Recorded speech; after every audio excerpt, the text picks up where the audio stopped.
Hello there, and welcome. My name is Julie Hirschberg, the owner, founder of Re+active Therapy and Wellness here in the Los Angeles area, and actually joining you from, I just love our clinic, our West LA clinic. I get to look out this great window that looks out south of LA and onto the beach, and it's just really lovely. So really happy to join you for a few minutes today to talk about dystonia, one of my favorite topics. And we just opened up a brand new course. This course is a long time in making, but we just opened up a mini course on dystonia. You can check it out at reactiveeducation.com/dystonia. And of course, I am reading a lot. So this is one of the very first courses that we put out online from Re+active, and we did that, it was about 6 years ago. And so there's been new developments in the world of dystonia, just new understanding for myself, and our team has just done a really fantastic job working with people with dystonia, and we have to share it with the world. So Chelsea Richardson and I will be doing this course. Chelsea is just a phenomenal clinician and has had a lot of success working with people with dystonia. So we're super excited to update this course and put it out there to the world. And it's just it's a 2-hour course, so it's really digestible. We're going to get all of assessment and all of treatment into that time with some great case studies and really workable frameworks and plans that you can use to help get success with people with dystonia. But today, what I wanted to do is share some of the literature I've been reading, and in particular, let me grab it here. This article, where it is, here it is. So this was really a review article, came out in 2021 called Neurorehabilitation in Dystonia, Holistic Perspective. And this was really something that I was interested. First of all, let me preface that there is not a lot of research in dystonia and rehab. There are some small studies, there are some case series, not huge randomized controlled trials. There's some small randomized controlled trials. But this particular one kind of caught my eye because of the holistic perspective. As you know, we run an integrated program where we work with people with dystonia from a perspective of PT, OT, psychology, yoga therapy, wellness professionals. So we kind of take this holistic perspective. So I was really curious of what they were looking at here. I highly recommend this article. And by the way, if you're not already on our newsletter, I'll send out links to the videos from this week and the articles and all the resources too. So you can grab hop onto our newsletter. If you're a healthcare provider, reactiveeducation.com. If you're a person with a neurologic disorder, reactivept.com. And we'll send the newsletter to you once a week.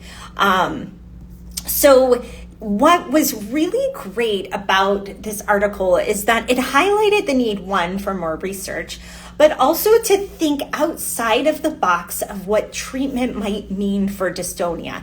And I want to give you this great graph. So let me share this great graph graphic that they shared here that highlights the need to move beyond just looking at the motor symptoms. So dystonia, if you're not familiar with it, it's an involuntary, usually tortuous muscle contraction, and it falls under the realm of movement disorders in the neurology world because it's a disorder of movement. It has many causes, so you can see it due to Parkinson's, you can see it due to a genetic disorder, you can see it in a stroke or brain injury. You can see functional dystonia. We see a lot of functional movement disorders, so we see functional dystonia. You can see it just kind of occur out of nowhere, and then you can see it with overuse. So we see this a lot in runners, we can see it in musicians and handwriting, and that's a whole nother cause of dystonia. So lots of different mechanisms.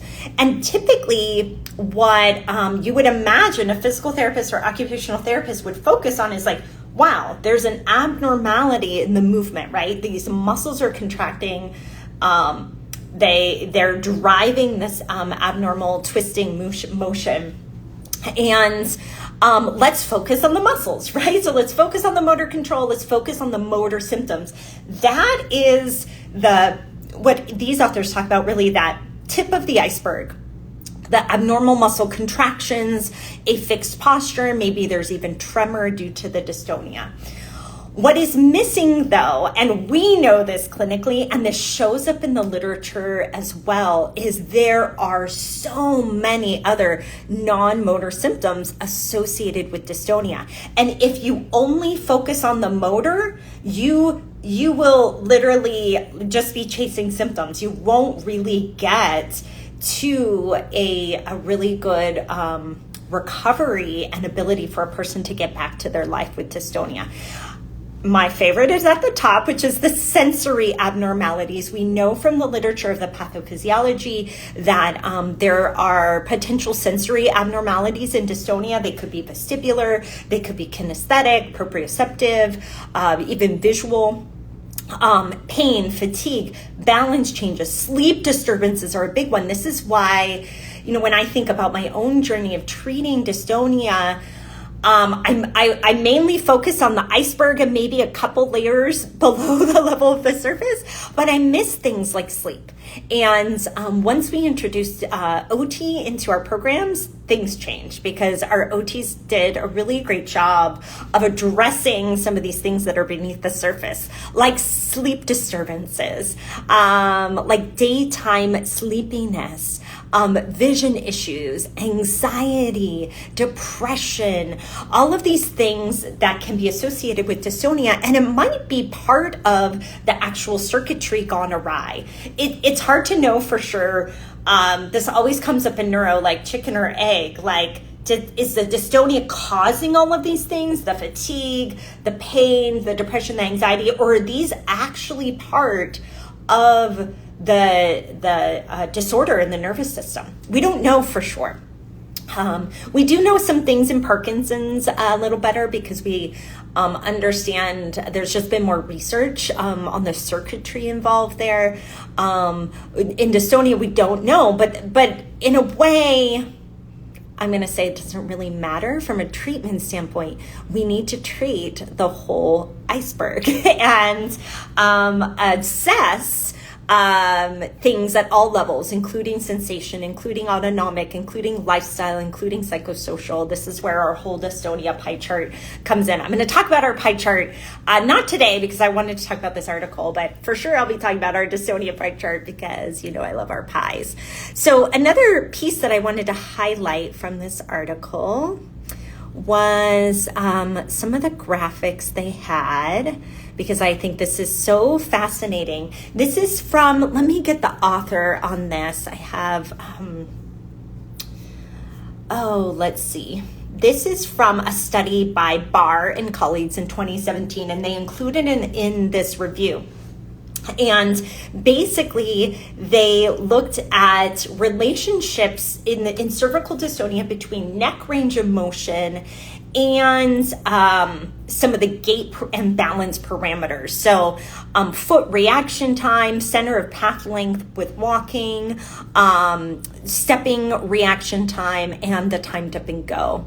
And basically what you could see is that these are related. So the amount of motion that the person had in their neck, if they were impacted by cervical dystonia, was directly related to some of these balance and functional measures.